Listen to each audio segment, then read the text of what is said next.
Halo, nama aku Dian Sudiana Putri, biasa dipanggil Putri. Aku adalah seorang psikolog klinis. Aku juga merupakan founder dari Biro Psikologi Lentera di Malang. Buat kalian yang mau melakukan konsultasi atau sedang menghadapi permasalahan pribadi, bisa langsung datang ataupun chat aku di link yang sudah diberikan di bawah.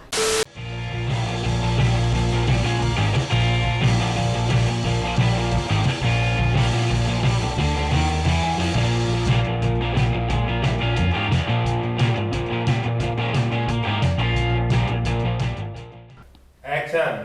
Kayung bersambut kembali lagi dengan The System Mantap Boot. Pada episode kali ini kita kedatangan sosok wanita cantik, menarik Dan juga pintar. Wih, beliau adalah sosok psikolog. Oh iya bener ya? Psikolog nih.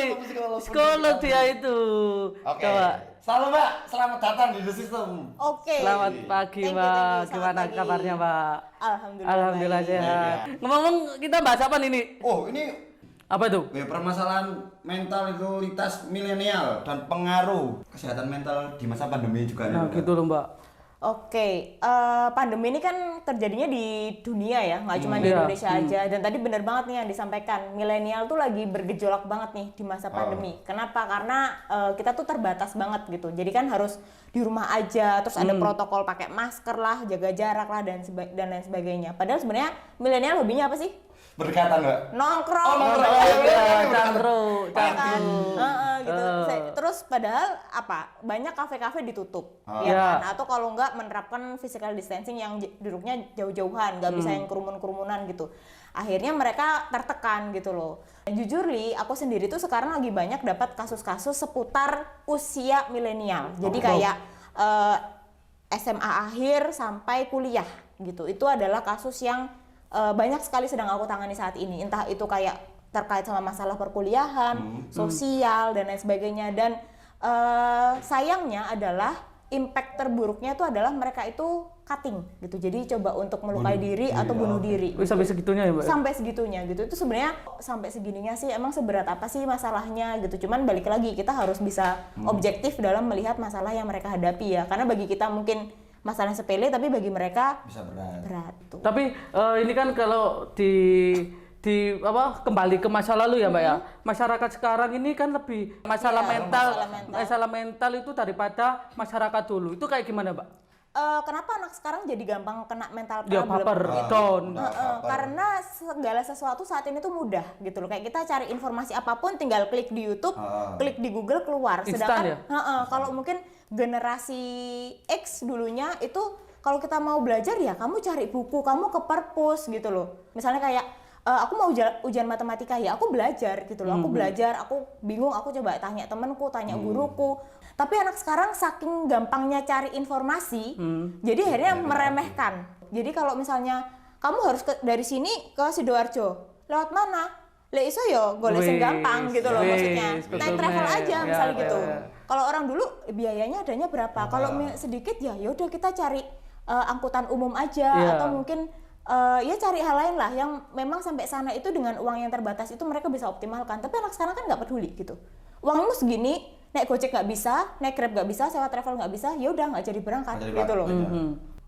Kayak sekarang kan anak-anak muda zaman sekarang ya zaman kita lah termasuk lah kita kan termasuk milenial kan Iya. sebenarnya. Kayak apa-apa tuh selalu diupdate, kayak ada masalah diupdate. Iya. Maksudnya jarang-jarang sharing gitu loh. Betul. Iya. Jarang memulai sharing dulu, malah update dulu, akhirnya menjadi keramaian. Nyampah gitu kan di Nyampah, medsos. Iya. Iya. medsos. Itu gimana Mbak menurut? Sebenarnya gini ya, ketika kita mengalami situasi yang tidak nyaman bagi kita, itu kalau dari sisi psikologisnya itu kita bisa bilang akan muncul emosi negatif dalam diri. Emosi negatif itu apa sih? Emosi negatif itu ya kayak kita marah, kesel, sedih, pokoknya yang cenderung ke arah negatif itu namanya emosi negatif. Nah, emosi itu pada dasarnya mereka punya hak untuk bisa dikeluarkan, ditampilkan. Jadi kamu senang ya kamu tersenyum, kamu happy ya kamu teriak-teriak, Yeah. itu boleh gitu. Itu ekspresi dari emosi. Nah, termasuk emosi negatif itu juga punya hak untuk dikeluarkan. Misalnya, masnya adalah bapakku, Pak, lah bapak gini, terus dimarahin. Akhirnya dia merasa, oh, jadi kalau nampilin emosi negatif itu respon dari orang lain itu nggak bisa terima ya gitu. Jadi orang lain nggak bisa menjadi lingkungan yang nyaman untuk kita mengekspresikan emosi. Makanya akhirnya nyampahnya di Media medsos. sosial. Seseorang tuh pasti punya harapan lah dalam dia mengekspresikan emosinya gitu. Dan itu kadang yang terjadi itu nggak sesuai sama harapannya dia. Makanya kalau aku selalu sarankan kepada orang-orang yang bertanya sama aku secara langsung itu untuk coba cari lingkungan yang benar-benar bisa bikin kamu nyaman, kayak misalnya sahabat yang benar-benar ngerti ya, yang kayak kita tuh tahu chemistry nggak, kimia gitu ya. Kayak misalnya aku kayak aku diem aja terus masnya bilang gitu. Jadi tanpa kita ngomong pun dia udah paham gitu loh. Tapi ketika dikatain kontri ori, tapi dia itu bilangnya kayak gitu menahan. Iya, Itu sebenarnya kayak gimana? gini, dalam menampilkan emosi itu harus secara positif. Jadi emosi negatif tuh tetap harus ditampilkan secara positif. Jadi kayak misalnya aku marah ke Mas Cendol gitu ya. Aku marah misalnya gara-gara kamu telat. Aku diem aja. Terus aku coba redakan, aku tenangkan diri, aku nggak ngomong sekarang. Mungkin besok atau lusa aku akan tegur dia. Mas, lain kali kalau datang on time ya. Gitu. Misalnya kayak gitu. Jadi itu adalah cara menyampaikan cara marah kita secara positif. Jadi satu, kita nggak perlu ekspresif yang sampai agresi. Dan yang kedua, dia tahu bahwa tindakan itu salah dan dia bisa perbaikin itu gitu loh. Tapi apa tidak buruk kalau misalnya ada jangka waktu itu, Mbak? Enggak. Karena seseorang harus punya regulasi emosi yang baik.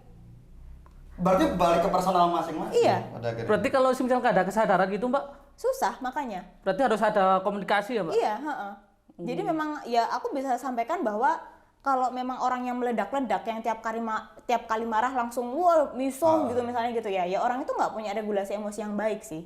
Gitu, dia nggak tahu impact dari perbuatannya dia gitu. Misalnya habis dia marah-marah terus temennya ngejauhin. Aku bingung kok pada jauhin aku. Lah, dia sendiri apa nggak ngaca ya? Lah dia berbuat apa gitu sama teman-temannya sehingga mereka ngejauhin dia gitu loh. Terus dibikin sadarnya gimana? Iya. Dibikin sadarnya biasanya aku coba deh sebelum temen kamu menjauhin kamu ada apa ya perilaku apa sama mereka gitu, introspeksi. yang bikin mereka nggak nyaman. Mau nggak mau harus introspeksi diri dulu. Karena kesembuhan yang benar itu ketika orang itu punya insight atas masalahnya dia. Jadi kayak istilahnya gini, kamu sakit flu. Harusnya ngapain? Harusnya ngapain kalau sakit? Aku minum obat. Istirahat. Itu adalah insight gitu loh. Itu adalah insight bahwa oh iya ya kalau flu itu harus minum obat, harus istirahat. Gitu ya. Paham, Gitu. berarti paham dengan apa yang harus kita lakukan. Betul. Nah kalau gini Mbak, ini Chan ini Mbak, dia tuh aku melihat dia tuh kayak di medsos tuh merasa dia kan single. Oke. Cuman aku ngelihatnya kayak Salaman sih. Iya.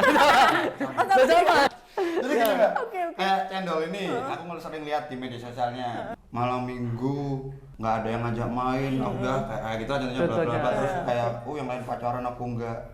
Aku sebagai teman tuh kayak apa sih nih pacaran? Oke. Kan?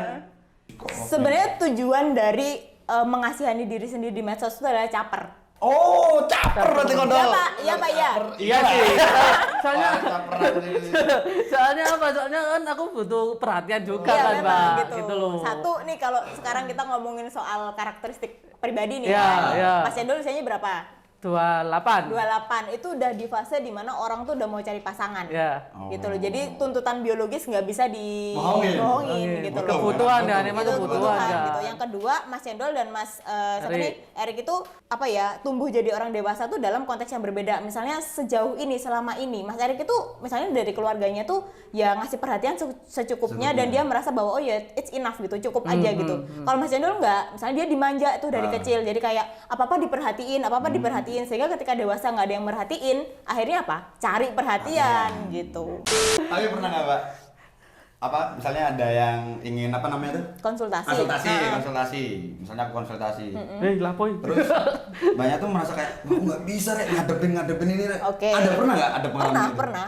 Konseling ke biro, kebetulan aku punya biro psikologi di rumah, itu biasanya aku tanyain dulu. Jadi ada prosedurnya kan, satu harus dengan appointment, jadi maksimal penjadwalan H-1 gitu. Terus harus jelasin dulu kira-kira permasalahannya apa. Kenapa? Karena takutnya itu bukan di ranahku, itu yang pertama.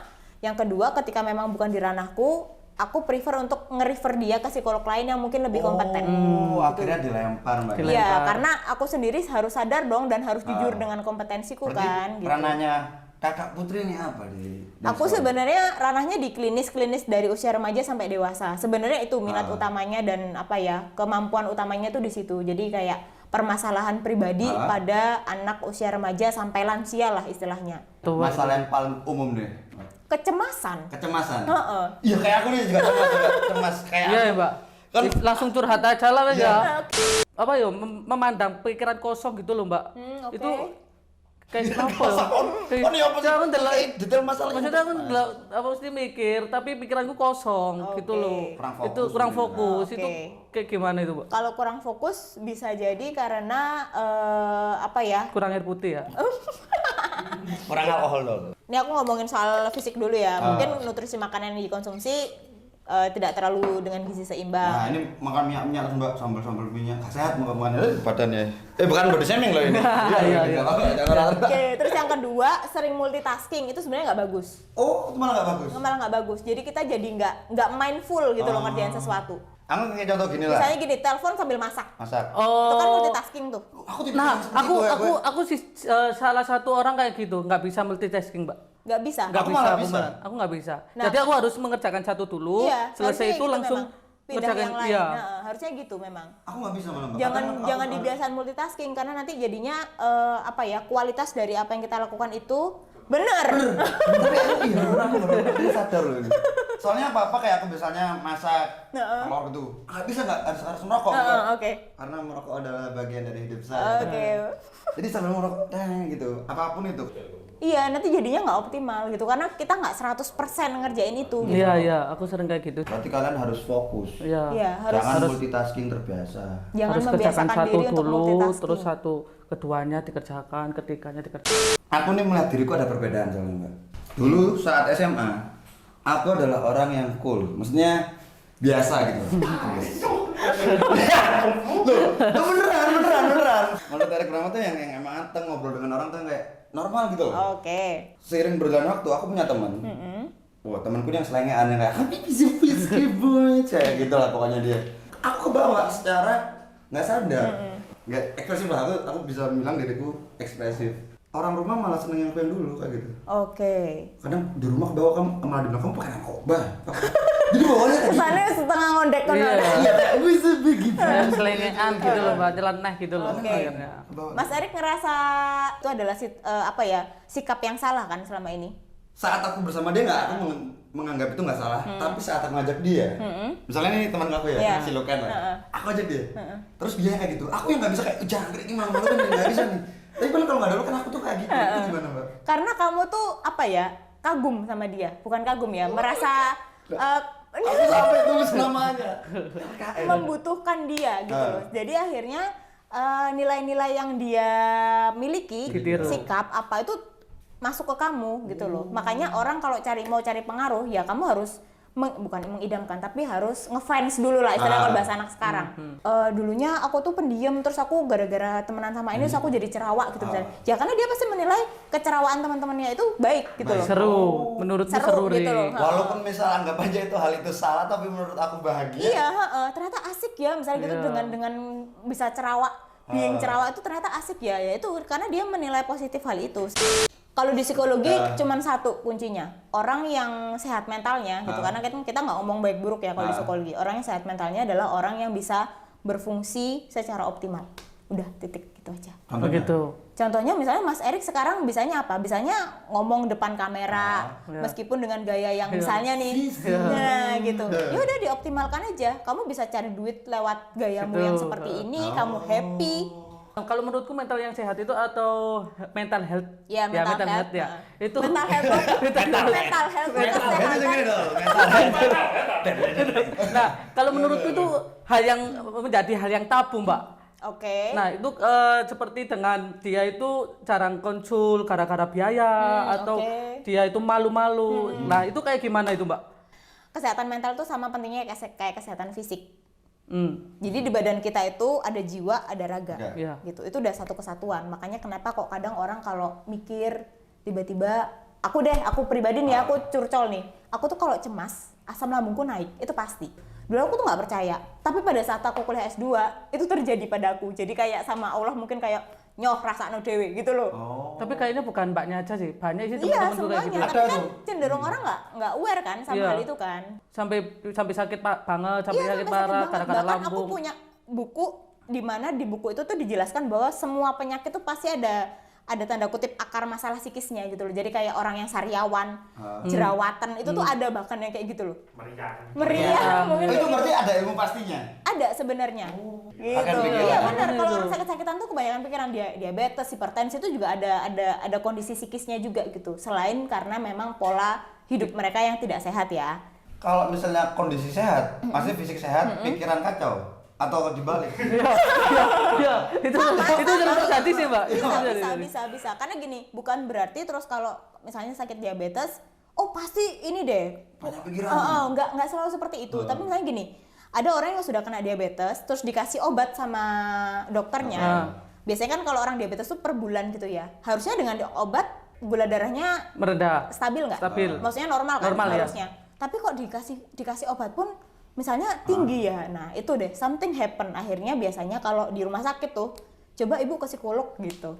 Dirujuknya gitu biasanya. Bu di rumah gimana Bu? Ibu masak apa tadi? Misalnya gitu. Jadi ini pengalaman saya waktu magang dulu ya, bukan maksudnya Pak waktu kuliah dulu tuh.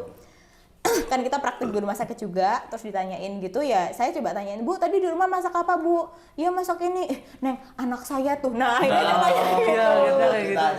Nyambung. anak saya tuh begini, nah itu, oh berarti sebenarnya mikir anaknya. Kalau ditanya, Ibu ada masalah nggak ada masalah apa-apa gitu, tapi mikirin anaknya.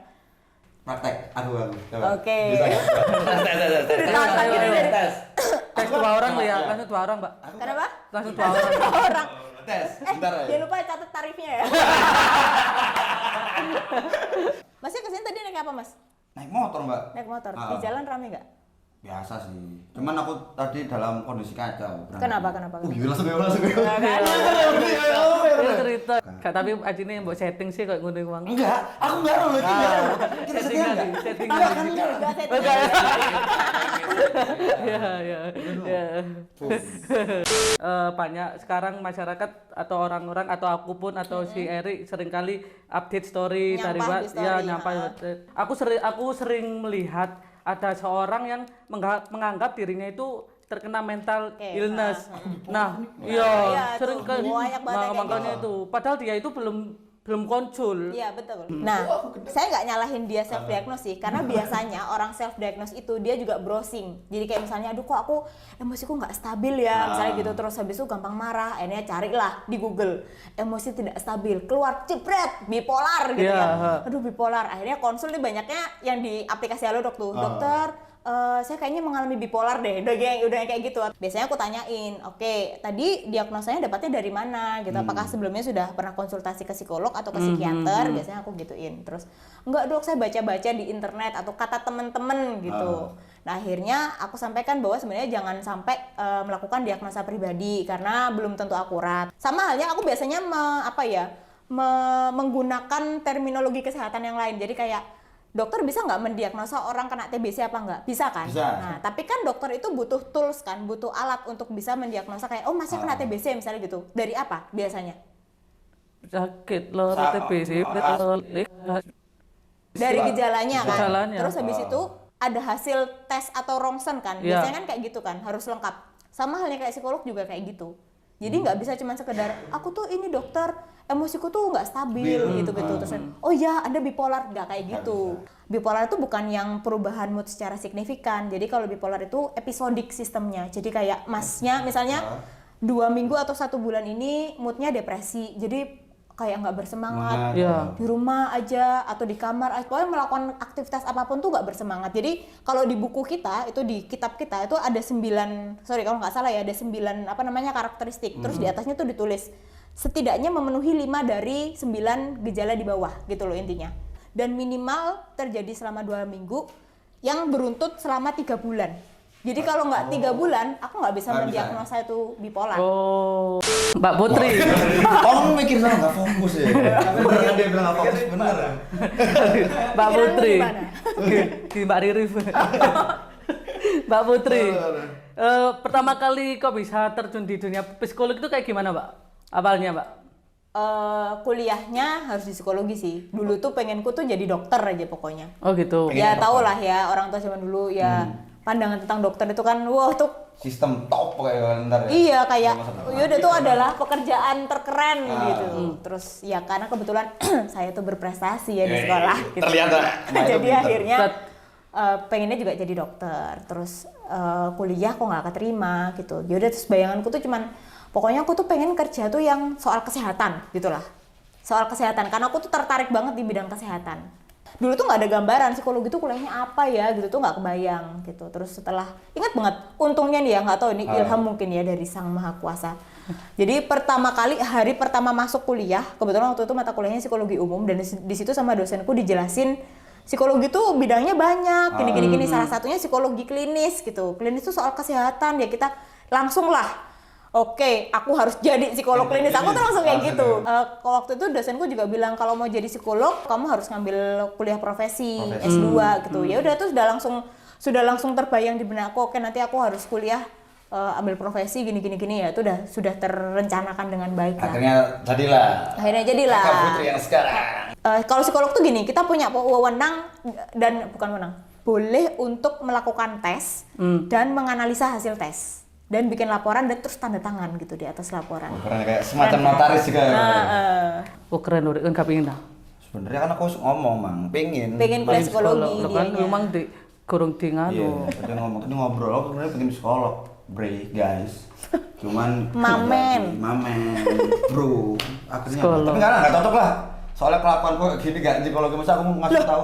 banyak yang bilang kuliah psikologi itu berobat jalan, jangan salah loh. Ya udah. Sambil kuliah, sambil berobat. Tuh, Rik. Kayak sekarang ini sekalian ngobrol, sekalian berobat. Tapi kayak misalnya psikolog tuh digabungkan dengan agama itu nyambung gak sih sebenarnya? Nyambung, Nyambung menurutku. Kesatuan berarti kayak misalnya kan ada masalah depresi, terus kita alirkan ke kayak berdoa. Ibadah, gitu. ibadah. Oke. Jadi lebih tenang. Itu berpengaruh ya? Berpengaruh sebenarnya karena di konteks psikologi sendiri ada namanya logoterapi. Logoterapi itu logoterapi. Logo. Logo. L-O-G-O. Logo. Kayak sepatu tuh loh. Ya. Sepatu. Logo terapi. Terus Itu tuh adalah salah satu terapi yang intinya kita tuh membantu klien ya istilahnya bukan pasien kalau di psikologi itu untuk dia dapat point of view yang positif, ilham, hikmah. Gitu. Hikmahnya tuh biasanya memang diarahinnya secara keagamaan memang. Jadi nggak semua orang bisa di logoterapi. Biasanya aku kasih logoterapi untuk orang-orang yang cenderung agamis apa ya. Kedekatan sama Tuhannya tuh erat gitu loh. Jadi yang misalnya kalau orang Kristen ya dia rajin ibadah apa gitu. Kalau orang Islam ya dia sering witir, sering doa gitu-gitu. Jadi itu aku biasanya kasih pendekatan logoterapi dulu gitu. Jadi kayak oh gitu ya Bu coba kalau ibu lagi nggak enak, ibu doa sama Allah, misalnya gitu. Jadi pendekatannya ke situ. kadang emang butuh sosok itu menyembah sosok. Iya, Iya, Rik. Kan carane untuk menghilangkan kon nyeleneh mending ibadah, Rik. Oh beda, hal-hal yang berbeda tuh mbak ya, itu tidak?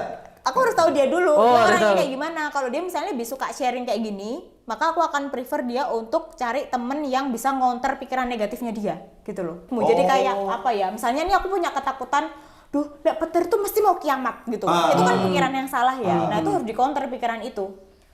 Gitu. Kok kemarin The Flash toko, nah gitu. Flash. Superhero dong.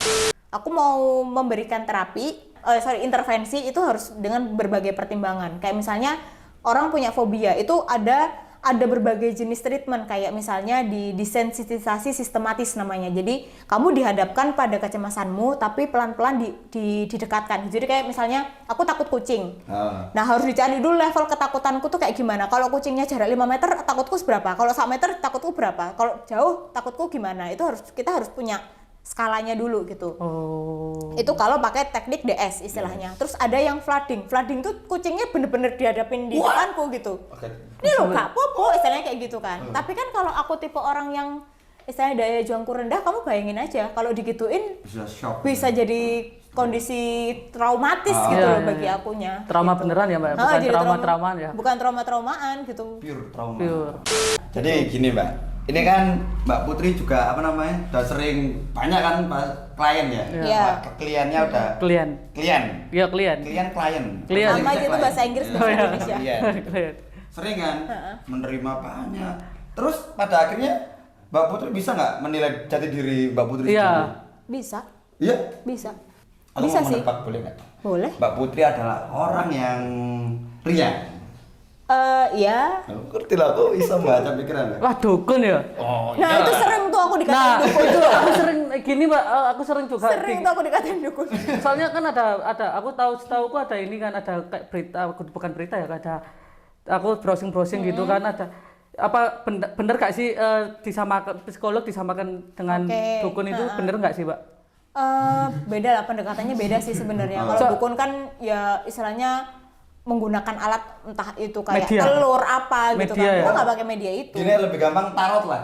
Oh, tarot. Tarot. Oke. Itu hampir sama kayak psikolog ya. Tarot Modelnya. itu ada yang bilang tarot itu memang masih bagian dari psikologi. Katanya nih, kita tuh kan disuruh ngambil kartunya itu pakai tangan kiri. Kenapa kok harus tangan kiri? Karena ketika tangan kiri bekerja, berarti otak kanan yang bekerja. Otak kanan tuh apa sih? Emosi. Gitu. Jadi kenapa kok akhirnya biasanya relate sama kartu yang dibuka. Make sense sama apa yang Iya, sedang ku alami baru saat tahu. ini kan gitu. Kok tanya masalah percintaan gitu misalnya gitu ya. Terus oke, mbaknya sekarang lagi deket sama orang yang sebenarnya nggak sesuai sama harapannya mbaknya banget ya. Mbak, aku tanya nih, dari pengalaman 6 tahun untuk mencari ilmu psikolog kan, nah pengalaman terbesar psikolog apa sih bagi milenial sekarang ini, Mbak? Maksudnya? Pengalaman permasalahan. Oh, permasalahan. Permasalahan terbesar apa sih bagi milenial sekarang itu, Mbak? Tekan. Milenial sekarang itu tuh cenderung self-center kalau menurut Self center itu gimana, Mbak? pokoknya dia harus jadi nomor 1 gitu loh. Diunggulkan. Bukan, Mengunggulkan maksudnya diri sendiri. aku nggak bilang egosentris ya, tapi kayak keakuannya itu gede. Oh, aku banget nih kayak gitu. Pokoknya aku gitu loh. Egois. Gitunya tuh tinggi gitu. Biasanya orang Pisces sih kayak gitu, Mbak. Apa? Pisces. Pisces. Oh, Enggak. Pisces. Mbak pasti Gemini kan? Enggak, Oh, iya. Oh, Aku enggak. adalah yang gampang menyesuaikan tempat. Apa tuh? Menyesuaikan tempat adalah Scorpio. Oh, Scorpio. Anu, awal Leo. Aku Leo sih. Leo Aku kan bukan singa. Leo. Aquarius. Nah, betul. Aku emang sengaja 2 kali kalah. Kalah. Ini kan ada kayak sekarang fenomena kayak menganggap dirinya lifestyle apa? Oh ya, lifestyle. Lifestyle terus life coach, guru dan sebagainya. Oh ya, menamai diri sendiri Ya. sebagai itu ya. Itu apa Coach. perbedaannya dengan psikolog itu? Gini, kalau psikolog itu dia itu gelar dari pendidikan. Sudah Karena sekolah. memang sudah sekolah ya, Ah. kayak istilahnya Anda dibilang jadi desainer ya, karena memang menempuh sekolah. kuliah desain gitu loh. Tapi kalau kayak life coach dan lain sebagainya itu mungkin yang pertama terkait pengalaman hidup, Oke. yang kedua ikut training. Oh, training berarti bukan sekolah ya? Bukan yang bergelar secara pendidikan ya, tapi kayak misalnya kan banyak nih di psikologi kayak misalnya ikut hipnoterapi jadi CH certified hipnoterapis gitu istilahnya gitu. Cuman kan bagi saya itu janganlah ditulisin di belakang nama kayak apa sih? Iya kalau Iya. ya Biar maksudnya gini, diakui paling, Mbak. kalau di Indonesia itu dibilang certified itu cuman pelatihan 2 hari. Langsung certified. Jangan kaget kayak gitu. 2 hari. Pelatihannya 2 hari dan itu langsung mendapat gelar certified bla bla bla Padahal bla. ilmunya belum. Kalau Iya, di luar oke. negeri, kamu baru bilang certified itu, misalnya ada pelatihan hipnoterapis tuh. Kayak gini, masnya baru akan dibilang certified hipnoterapi ketika sudah menangani 10 kasus dan itu tuntas. Lebih make sense mana? Lebih misalnya itu sudah Nah, 10 iya. kasus seperti yang belum Iyalah, certified. di riset banget kan. Iya bener, gitu. Jadi kan udah ada tolok ukur untuk dia dibilang berhasil tuh. Terus misalnya kalau Mbak Putri ada masalah itu gimana itu? Jadi bisa menghadapi dengan sendiri lah. Enggak, psikolog tetap manusia sih. Ya, Konsul ke teman sendiri. Iya, aku punya psikolog. Maksudnya gini, aku punya temen yang kebetulan temanku kuliah S2 ya, yang mana kadang dia yang tak ceritain soal masalahku. Ya aku tau lah, aku tipe orang yang bukan introvert yang maksudnya bukan yang pemikir sendiri. Aku pasti sharing sama orang gitu. Pasti ada saat-saat dimana akhirnya aku buka suara tentang kondisi yang sedang tak alami gitu. Pada akhirnya manusia memang membutuhkan manusia lain karena kita makhluk Iyalah, sosial. kita Iya, makhluk bener. sosial. Tapi Hal tersulit apa sih yang pernah dihadapin Mbak Putri selama berkarir? Hal tersulit, terumit ya. Tersusah? Yang pertama terkait dari lokasi. Maksudnya gini, di Malang ini pemahaman mengenai kesadaran tuh sebenarnya tinggi. Cuman untuk orang yang mau konsul itu rendah. Takut mungkin. Takut iya, takut mungkin, terus mungkin juga terkait biaya dan lain sebagainya lah. Itu kan akhirnya, apalagi aku bidangnya klinis yang mana memang ngatasi permasalahan personal ya. Jadi kan kayak, duh iya aku sebenarnya lagi ada masalah tapi nggak ada uang ke psikolog. Nah itu kan akhirnya jadi kayak ya secara pekerjaan akhirnya nggak ada income gitu. Itu yang pertama. Yang kedua terkait sama kondisi klien. Aku tuh sedih ketika respon dari klienku tuh negatif terhadap konseling yang aku berikan. Kenapa? Biasanya bukan karena aku nggak mau nyalahin diriku sendiri ya, tapi gini, ekspektasi dia sama apa yang aku berikan itu nggak sesuai. Gitu. Jadi akhirnya itu sering sih kayak aku di Halodoc gitu sering kok tiba-tiba dapat istilahnya thumbs down ya, kayak dislike lah kalau di Facebook, dislike atau di Dok, saya cemas gini-gini udah tak jelasin tuh kecemasan itu terjadi karena begini.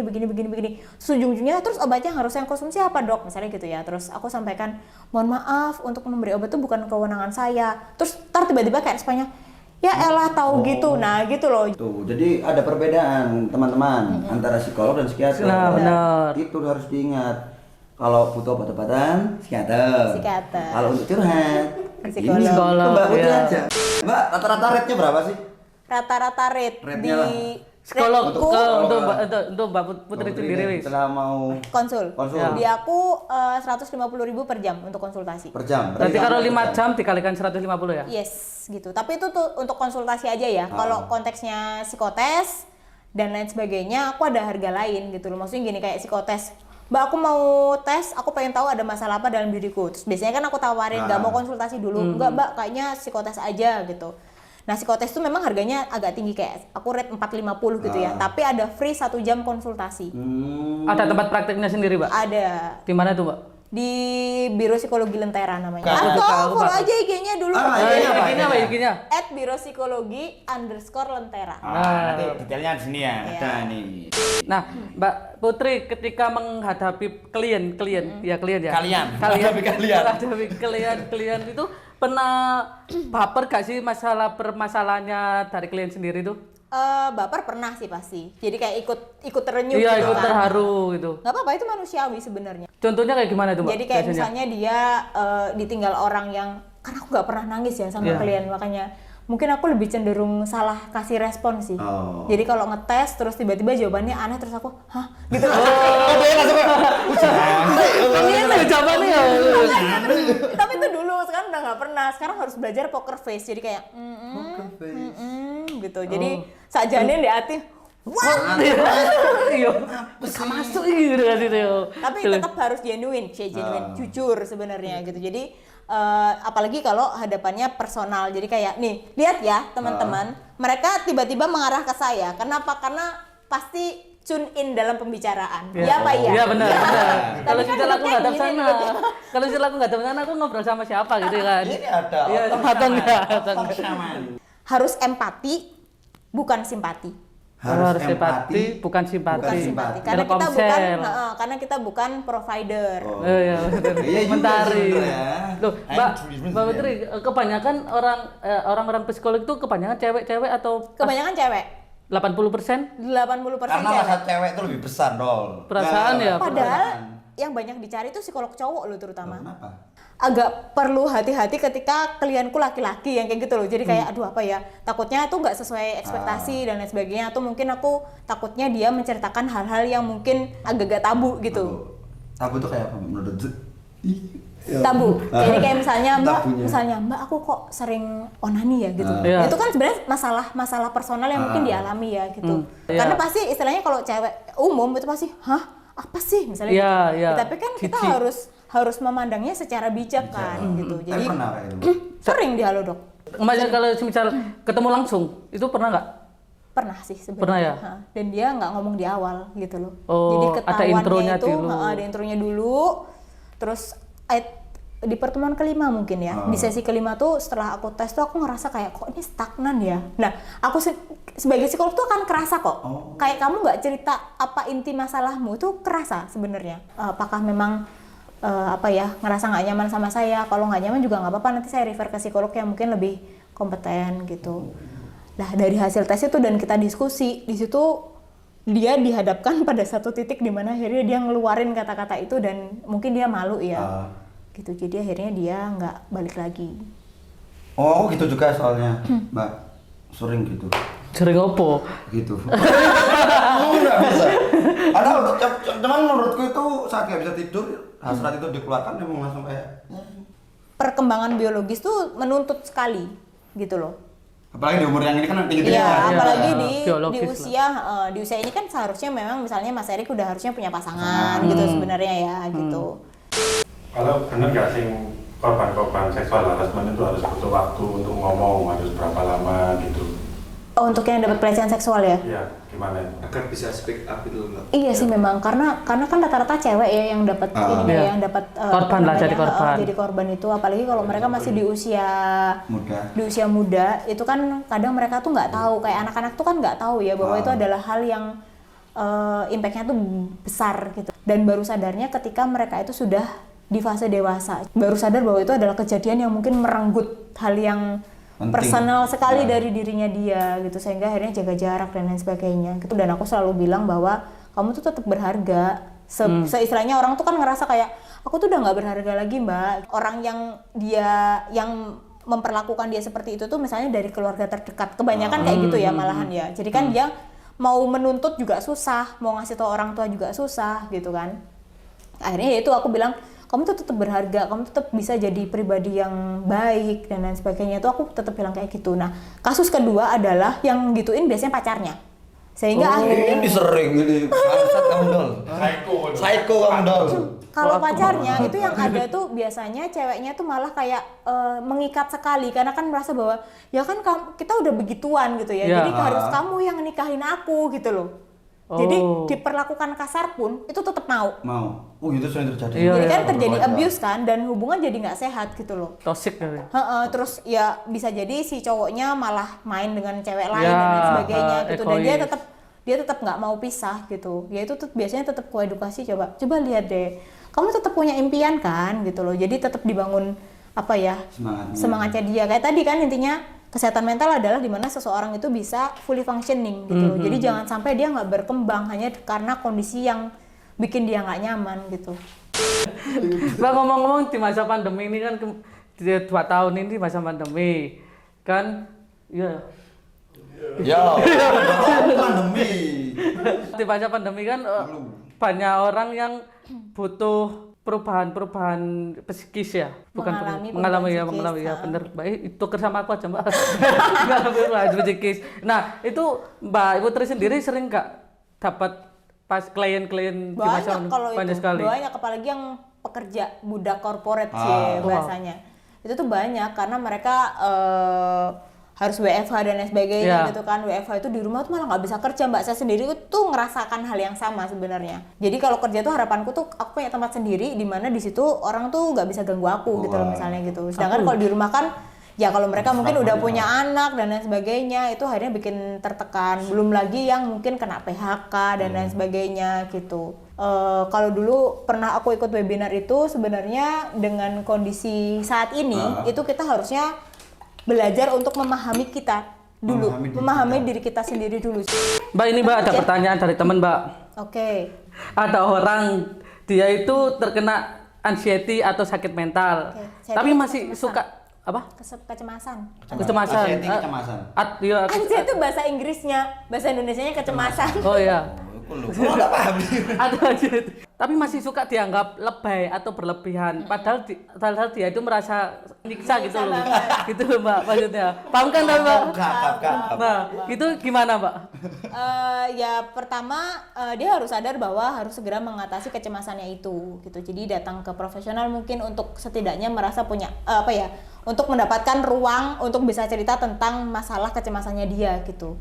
Karena kalau kita ngomongin kecemasan itu kan personal banget ya, subjektif sekali gitu. Kayak misalnya telat cemas gak? Aku tuh orang yang cemas banget, tapi ada orang yang telat ya wes santai aja misalnya gitu. Erik Rama.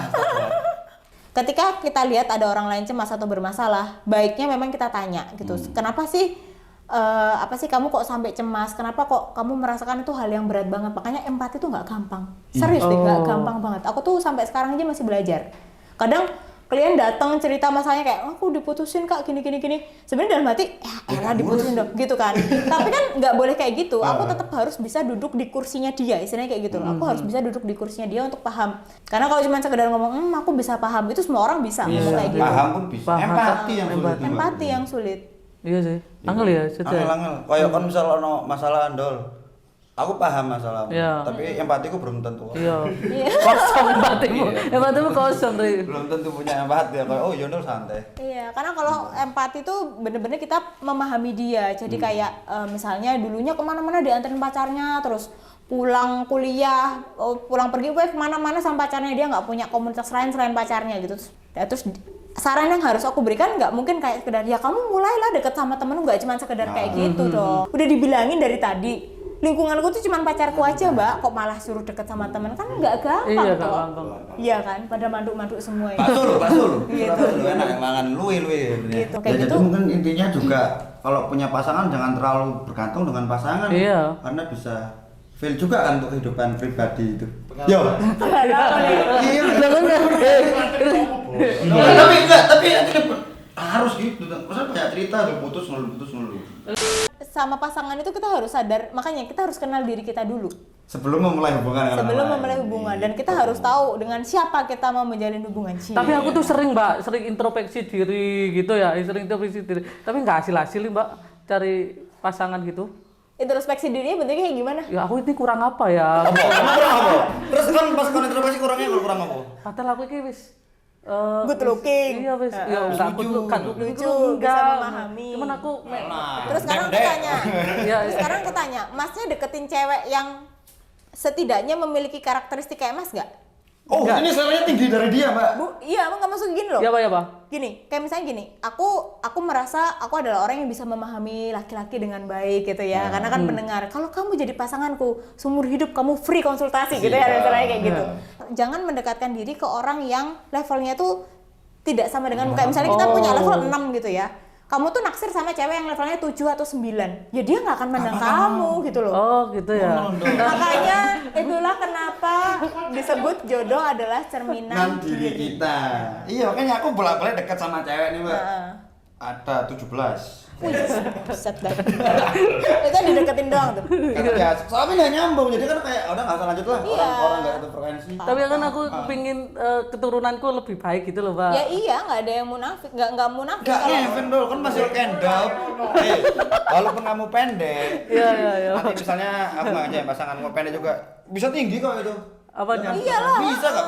Berarti Bapak ibu gue pendek, aku duduk. oh iya. Pak Habibie tuh tinggi gak? Nggak, kan? nggak. Istrinya juga nggak tinggi, Nggak. anaknya tinggi-tinggi, Oh, dan dia gitu ya. pinter. Maksudnya gini, orang tuh pasti punya kelebihan dan kekurangan. Aku Ya. juga pendek, tapi aku pinter gitu loh. Iya. Itu yang Itu harus pede pede. lah. Direkturnya Kenapa mau mesti kebanyakan yang bunuh diri itu kok laki-laki? Oh iya? Ini Yang ke dari aku konsulnya banyaknya survei- cewek. Survei dunia. Oke, kalau menurut survei di dunia Kalau dikaitkan sama kliennya Mbak, yang paling banyak adalah perempuan. perempuan kalau di klinik. Bukan bunuh diri ya, tapi bukan percobaan juga. coba. Nacar. Namanya suicidal touch. Apa itu? Pikiran untuk bunuh diri. Oh. Itu munculnya banyak di cewek. Cuman mungkin yang berani mengeksekusi cowok. Iya sih. Karena mungkin kalau cowok cenderung nggak banyak sharing ya, bukan tipe yang kayak cewek yang dikit-dikit butuh ditemenin, butuh apa gitu. Jadi kalau cowok tuh memang rata-rata banyaknya introvert sih gitu. Jadi kayak masalah tuh dipikirin sendiri. Kalaupun nih temenan juga nggak masalah personal dirimu itu diceritain ke dia Ya. gitu. Nah itu cenderung kayak gitu. Jadi dipikir-pikir sendiri, akhirnya diputuskanlah sendiri. Terus kalau cewek mungkin mikir kayak, nanti kok tak silat sakit gitu loh. Tapi Iya. Tapi cewek banyak juga. Iya, banyak loh, Mbak. Silat-silat nama cowoknya, kadang nama cowoknya. Gini, Erik. ada yang begitu tuh karena sebenarnya cuman mau memindahkan, bukan niat untuk bunuh diri, tapi Emosi dia aja self ya? harm aja gitu loh. Emosi. Apa ya? Perhatian utama kita kan pada emosi kita. Nah, ketika kita pindahkan ke sakit fisik kan kita kayak aduh kok sakit, aduh apa gitu. Gitu. Nah, yang bahaya adalah ketika ini dilukain tapi happy.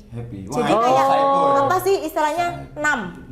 6 itu mati rasa gitu loh. Padahal NUMB. Linkin Park. Iya kayak Linkin Park. Iya. I've become so numb, I can feel you there. 6 tuh mati rasa gitu. Nah kalau udah akhirnya kan dia coba banyak terus ketika dia tuh seneng sama sensasi sakitnya dulu, perih-perih gitu kan kalau habis disilet gitu. Itu yang bahaya. Abis kasih tambah jeruk nipis. Iya, atau air garam. Garam. Mas, Mbak, Mas. Apa kefokusan mungkin ini pertanyaan terakhir ya, Mbak ya. Kenapa sih hal buruk itu menyenangkan, Mbak? hal buruk ya. Oke. Hal buruk itu contohnya kayak aku minum minuman keras. Aku kaca jendela tetangga. aku suka loh baca cerita tetangga. Kocok antara buruk. Suka. Terus Terus mau bahagia. Karena sebenarnya tujuan dalam melakukan hal buruk itu adalah mencari kesenangan.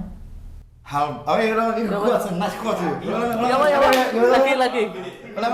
Iya nggak sih? Iya. Iya, Tapi Pak, ya? tapi lagi, Mbak. Karena sebenarnya tujuan dalam melakukan hal buruk itu adalah untuk mencari kesenangan. Oh, kalau quotes dari iya, Kakak iya. Putri, tak kayak Mbak status Iya. di Instagram Bu. Oke, boleh. Jadi aku saat minum Nah, itu kan hal buruk tapi Iya happy. kan? Kan yang dicari itunya kan, happy-nya misalnya gitu, atau mungkin kayak orang kebanyakan free sex gitu ya cari Iya, happy-nya iya. kan gitu, atau mungkin pakai narkoba itu happy-nya yang dicari. Happy dalam artian kayak lupa sama masalah gitu loh. Maksudnya biar nggak mikirin yang sedang dihadapi saat ini gitu. Kan itu way out, pelarian sebenarnya. Cuman kalau kita terlalu sering ke sana, akhirnya jadi candu, jadi edik. Nah, ketika edik wes angel dandanane gitu loh nanti jadinya tuh kayak gitu.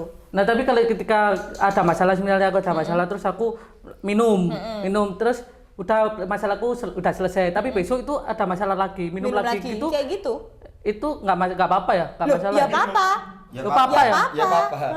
Loh Mbak, kalau gini, aku nggak punya masalah, tapi aku minum.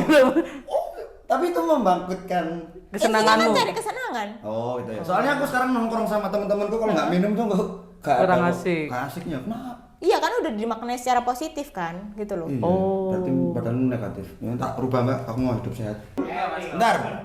Oh. ngomongin. Wes aku mandek ngombe. Coba aku sore. Mosok gak ngombe. Kasih air putih, kasih air putih. Setidaknya misalnya Mas Arik memandang bahwa itu hal yang negatif tuh bisa ngasih informasi ke teman-teman dulu lah. Karena kita ngubah orang tuh nggak bisa.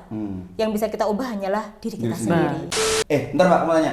Kalau misalnya ke sekolah kamu psikiater duluan mana nih? Seharusnya kalau Tergantung kondisi sebenarnya. Oh, tergantung kondisi. Jadi kalau misalnya untuk kondisi-kondisi ekstrim kayak misalnya udah putus realita yang nggak, maksudnya diajak ngomong udah nggak nyambung yang itu ya, maksudnya udah ekstrim ya, yang Langsung punya psikiater. waham, itu aku prefer untuk ke psikiater dulu, karena mereka harus dapat obat dulu sih untuk menyetabilkan apa ya hormon-hormon dalam tubuh gitu. Nanti ketika udah mulai, biasanya kalau di rumah sakit itu tuh level paling rendah itu baru ditangani psikolog. Kalau untuk kasus-kasus yang berat di RSC lo ya, biasanya gitu. Oh, gitu. Takutnya kan nanti kan ada yang istilahnya orang dengan gangguan jiwa yang berat tuh agresif, jadi kayak apa-apa dilempar. Nah itu nggak bisa tuh ditangani karena membahayakan juga bagi dokter ataupun psikolognya. Sampai Jadi ada yang harus- telanjang gitu ya? Iya, aduh tuh banyak yang kayak gitu di rumah sakit jiwa, udah makananku tiap hari dulu.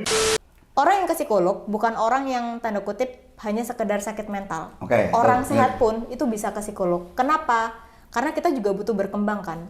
Iya. Jadi kita tanya sama orang lain kayak apa sih hal yang sebenarnya bisa tak optimalkan lagi dalam diriku. Karena kalau kita udah ngerasa kayak oh aku udah sukses nih tarafnya sekarang udah oke, udah stabil ya. keuangan. Kadang kan kita nggak ada apa ya Pengembangan diri. motivasi untuk mengembangkan diri lagi gitu. Oke, Mantap. dari sini akhirnya kalau kalian ada masalah, pusing-pusing ada. Wah, apapun itu yang gak ada kamu, mental kamu nggak baik, kalian ceritakan ke teman terdekat yang kalian percaya. Dan jangan, kalau bisa jangan diupdate ke media sosial dulu, Iya. karena itu nggak baik. Jadi cangkem lantai jadi bahan gosip. Ya kan? Saya medsos itu kan pasti kita gunakan karena kita punya smartphone kan. Iya. Karena kalau yang HP-nya nggak smartphone pasti nggak bisa Nggak upload bisa kan. lihat, nggak bisa coba. Smartphone itu hanya digunakan by smart people. Smart people. Smart people. Oke, terima kasih sudah mengikuti obrolan bersama Kak Putri, Mbak Benar. Putri. Jadi jangan lupa subscribe, Komen, like, dan nyalakan lonceng dulu. ya tombol loncengnya. Nah, kalian bersambut. Sampai jumpa lagi dengan The System. Mantap, Bu. Terima kasih Mbak Putri. Ayo, Mbak. Dah.